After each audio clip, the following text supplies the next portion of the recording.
چې دا پرده صرف د دې لپاره ده چې دا په معاشره کې چې دی فتنه ختم شي، فساد ختم شي، ګناوي ختم شي، زناوي ختم شي، بے پردگی او بدنظری دا شان ختم شي.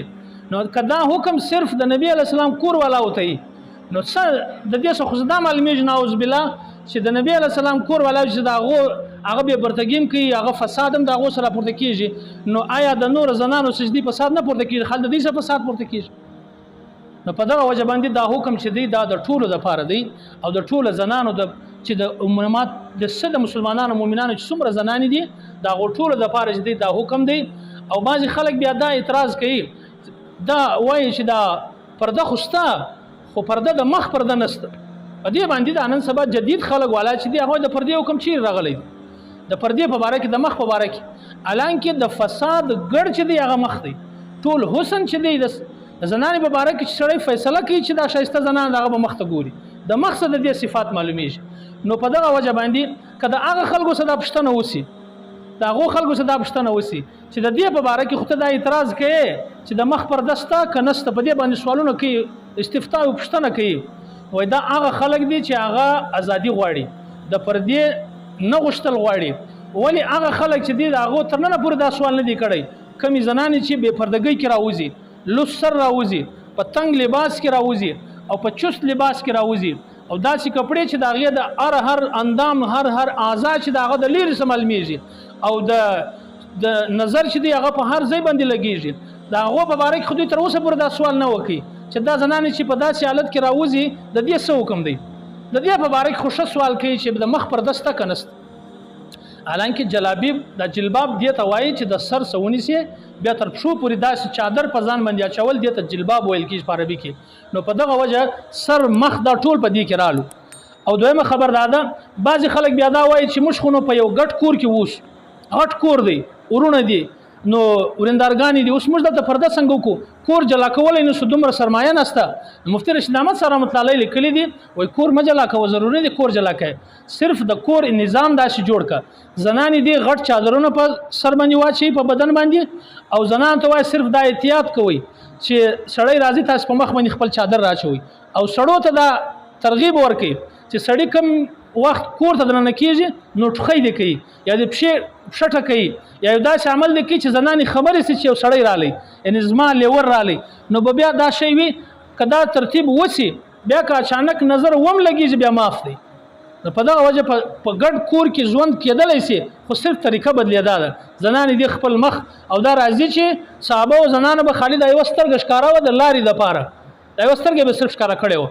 او کچیرې داسې وي چې یو ځای د مخ ښکاره کولو شدید ضرورت وي هلته بیا مخ هم ښکاره کولی سي، علماو فتوا ورکړې ده. نو په دغه وجه صرف یوه سترګه به ښکاره وي او زنانه چې دی هغه به بیا پرده کوي. او بل دا دی چې اوس پرده د چا څه موږ وکړو؟ دغه شي کې خلک ډېر سخت مبتلا دي، ډېر دینداره طبقه مبتلا ده چې ډېر ځان ته د دیندارۍ ډېرې غټې غټې دعوې کوي، هغه هم په دې کې مبتلا دي. اوس پرده چې ده یو خو قاعده دا ده چې د کمی زنانې سره علماو یو قاعده لیکلې ده چې د کمی زنانې سره په یو وخت کې ستا نکاح کېدلی سي، د هغې څه ستا پرده ده. یعنی د کمی زنانې سره په یو وخت کې ستا نکاح جایز وي، د هغې زنانې څه پرده ده. اوس د اکا د لور سره ستا نکاح جایز ده، د هغې څه پرده ده. د خالا لور د دې څه خلک پرده نه کوي نن سبا. او دا د ملایانو دا خبرې دوی ته داسې عجیبه معلومیږي چې دا بیا د کومې خوا دا خبرې رالي. د خالا لور، د اکا لور، د ماما لور دغه څه پرده ده، د دې ستا نکاح چې د په هر وخت کې جایز ده. او د هغه څه چې د خپل ورېندارې سره بعضې خلک ډېر دغه کوي وایي زما ورېندارې زه کوچنی رالوی کړی یم، زه یې ګر سره لمبولی یم، دا خو زما د مور په ځای ده، زه د مور په دغه باندې ورته ګورم په نظر باندې. حالانکه او زه په زړه باندې ډېر صفا یم، یعنې دا دعوه کې خلک وایي تی په زړه تور یاست، ملایانو تی په زړه تور یاست. نو په زړه تور یاست په دې وجه دی وایي پرده ده، موږ په زړه صفا یو. نو هغو دپاره دا دغه دی چې د صحابه رضی الله مجمعین هم په زړه باندې تور وکړه، نعوذ بالله. د هغو زړه صفا و که تی ډېر صفا وست. او امهات المؤمنین ازواج مطهرات هغه ډېرې صفا وي که تی ډېر صفا زنانې یاست چې هغو ته حکم دی چې تاسو سجدې پرده وکړئ. نو موږ د نن سبا زمانې زنانې او د نن سبا زمانې سړي داغو خو به ډیر فرق دی. نو دا د زړه صفا کې دا خبره نه ده، د الله حکم دی، فرض عین دی. کم خلک چې دا پرده نه کوي دا داسې دي لکه لمونځ چې فرض عین دی، هغه هم دومره نقصان دی لکه دا، بلکې د دنیا زیات نقصان د بې پردګۍ زیات نقصان دی د لمانځه نه کولو. یعنې بې پردګۍ څخه خو نن سبا زموږ په معاشره کې ورته ګوره څومره غټ فساد جوړ شوی دی، څومره غټې ګناوې واقع شوي دي او څومره خاندانونه په جنګو اخته شوي دي. نو په دغه وجه دا د الله حکم دی پرده، چې دا پرده موږ په خپله باندې په ځان باندې هم جاري کړو او بل کوشش وکړو. د پردې اخري خبر در کوم، د پردې غټه فایده دا ده، پرده چې کم سړی کوي دا هغه لو فایده به دا وسی، یو کدای چې ته کم کور ته ورسې زنانې وایي زموږ زنانې پرده نه کوي، چې ورسو هغه لاس راسره ملاوي خوا به دی. نو تل ته ورسه د پردې حکم چې دی دا مسله بیان کړه، دا مسله چې ته بار بار بیان کړي دا هغه فایده به یو دا وسی، یا خو هغه زنانې په پرده باندې عمل وکړي، که چیرې هغه عمل نه وکړي دومره به وسی چې ستاسو بیا پرده کوي، ستاسو بیا حیا کوي. دا هغه اسانه مثال دا دی چې د عام خلکو سره زنانې دونه پرده نه کوي، لیکن چې مولوي صاحب راسي یا یو تبلیغي راسي زنانې دیواله خواته سي ځان پټ کی، دا مولوي صاحب چې دی ولی چې مولوي صاحب د بې پردګۍ څخه خوا بدی، نو په دغه وجه زنانې بیا ستاسو حیا کوي. نو کته چیرې د پردې بار بار دا خبرې کوي نو یقینا یو ورځ به داسې راسي چې زنانې به خپل ستاسو پرده شو کې چې دا سړی دا نه خوښوي. نو په دغه وجه دا حکم چې دی الله پاک دا حکم به پوره شي.